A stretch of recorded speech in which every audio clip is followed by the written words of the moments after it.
What's up, Fire family? It's Kiahonfire and welcome back to Conan Exiles. Today we are doing another video on the Savage Worlds map, and then today I'm going to be showing you some bits that you might not know about this map, and locations or recipes or items you might not know, secrets, etc.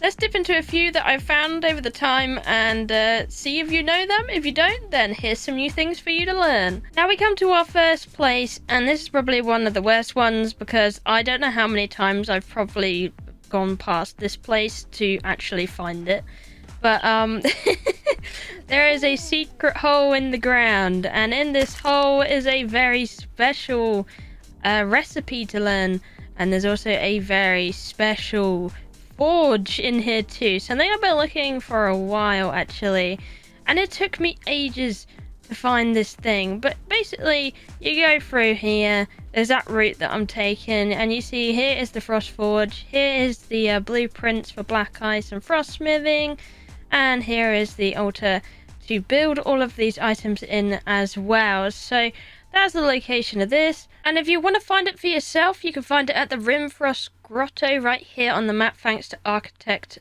for pointed this out on my own Discord server. My next tip is movable boards. Now, movable boards is a thing that's very prevalent on this map. There's a lot of them, and it's not always easy to see where they are. For instance, there's one right here that if you just interact with it, it totally disappears, and then you can find some chests underneath with some Kari steel, perhaps something else, fragments of power, things like that. There's a lot of these around. There's one over here in the raided village by the well. To the side of the well, there is also an additional blueprint you might want that's not always easy to see either. It's the Midnight Alchemist. That's going to give you the feats for the potions that remove just your feats or just your attribute, so you can reset them. Or perhaps something you could even walk over that you might not even notice. These things are quite sneaky that you won't probably notice at first glance. But there is lots of these on the map with the boards that you can just pull off, and then you'll find something very sneaky, perhaps in the hole. And if you perhaps want to know the location of this one as well, you can find it at Vargavat Outpost right here. Moving floorboards is not the only thing you'll find here either. There is also sneaky little interactables that you can also pick up, like ebony silk in boxes, or ebony silk just strewn around the place. In the pirate areas, they could be in any of the pirate areas, and they usually look like a little bit of cloth on the table or in a box or anything like that. They could appear like that. That's not the only kind of thing that you can find that's interactable. Before we look at that, if you want to see any of these pirate camps down the bottom, they can have a chance of having a bit of ebony silk around. A lot of camps also have little sacks around that you can pick up for different items and even caves. So at the hunting cabin right here, I picked up a lot of coal in just some baggies, and that's not the only thing. You can also find things like weapons on the table that you can perhaps pick up, or stuff like that. This is not one of them, but there are many around the place, and there is plenty to interact with. Now, how I understand this is these items will have random spawning locations within several different camps, and may not be there all the time, but they could spawn there as well at certain times, depending on what's been picked up already or not. If you don't understand what I just said, basically what I mean is sometimes this sword could spawn here, and sometimes perhaps it could spawn over there. You know, kind of like that. Not saying that for like an example, but that is pretty much what it is to it. But there is another weapon location, so you can pick up some really nice stuff early on, perhaps depending on where you go to find it. But there is a lot of these interactables, so definitely keep your eye out for things that don't look quite right, or look out at the ordinary. You always get like an option to hover over, and it should say E to interact, and that's probably one of the best ways you're going to be able to locate something like this as a secret. And while we're on the topic of interactables, or things that might not seem like they are, here's a perfect example of something that you wouldn't probably even bother to bat an eye at, because it's so hidden. And I'm staring right at it right now. So for example, we'll have a look here on the map. You can see I am at the ruined abode, if I can get my fat player marker off of it. Ruined abode, yes. And if I was to plop down from this kind of structure here, you walk over here, well, something is right there. Yep, you can just pick that bit of wood off and you can go down this hole. Now this is a bit of a wine cellar kind of dungeony kind of type thing, but Be very careful here because there's a lot of traps, so take it slow. You don't see them always. There's bombs, there's spike traps, there's all sorts. So one of the places you do want to come over here is on this table, and you want to grab this book, which will give you the convergence trap.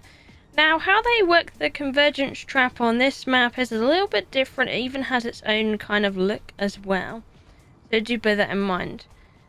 Before we go there to check that out though, definitely do check this dungeon out. There is plenty of cool chests hanging around, lots of loot, lots of booze. It's a very nice hidden secret that you could explore for yourself. So let's go on to the conversion trap, shall we? It works slightly different here. You can make it in your inventory. So there'd be that cost right there, 200 brick, 50 iron reinforcements, 25 crystal and 10 alchemic base. Not awful. And then you get the custom shrine they have here that you can use for it. Now I've had a little bit of a play around with it myself. You can convert the chaos and even this shining chaos here into the swirling chaos, and then you can either pacify a purge or you can provoke a purge. So basically you can make a purge come and attack you and your place, or you can stop them. I definitely do like this mechanic. It's very, very nice. I do like this indeed. So that is what this is to do with.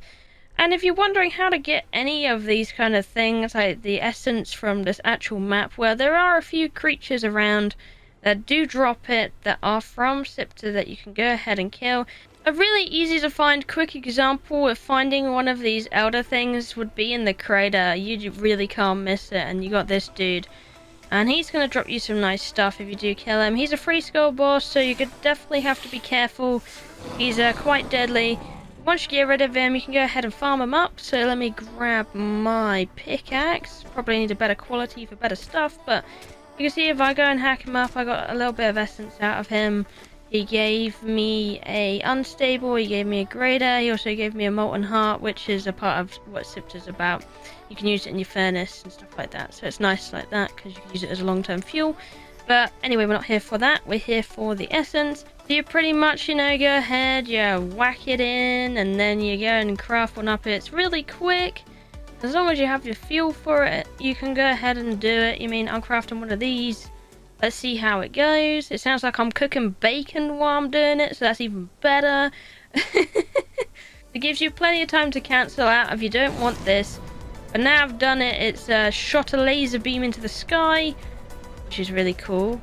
It'll be like angering the gods. And hopefully I should get a nice purge coming for me. And after a while the green light will go out, and now I have a big purple bar. When I started this, I had no purge meter. Now I have a full one, so it means anytime now, whatever I do, probably my next action, will cause a purge to trigger for me. So there we go, and you won't be able to activate this again until I think the purge has already come for you and you've finished it off.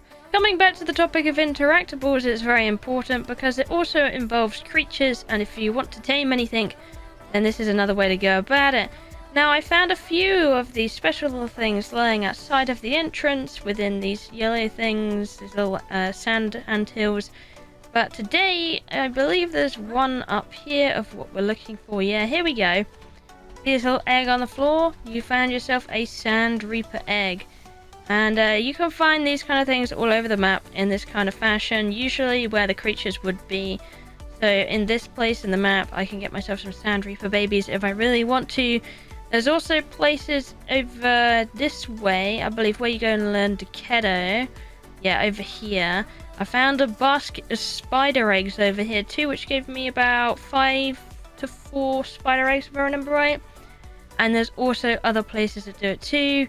You can get the same for rock noses and all sorts like that. Now, one of the great things about this map is they have a really tough cookie kind of race called the Hyperborean. You can find them in the snow in several locations, and in some of these locations you can find the queens, and the queens have a chance to drop keys out of them, which is a nice way to go about farming keys. They will be challenging, pretty challenging. As you can see, this lady dropped some really nice stuff and a couple of keys. Now, another reason to come by this place, not only for the key out of the lady, is to kill off some of the warriors. Now, the XP did get nerfed from these guys a little while ago, and of course it was a lot, so understandable, but When they do die, they do drop still a really nice amount of XP. And could you see that amount on the screen? That was 150k. So killing off these guys can be a nice efficient way to level a thrall, actually. So no more is leveling a thrall a cumbersome process. Because you can just come around here, get some nice boxes, check these guys out, enjoy this scenery, and borrow some of their XP out of these nice neighbours here. It's a very nice way to go about and get it. I really do appreciate it being a thing, definitely on this map for sure.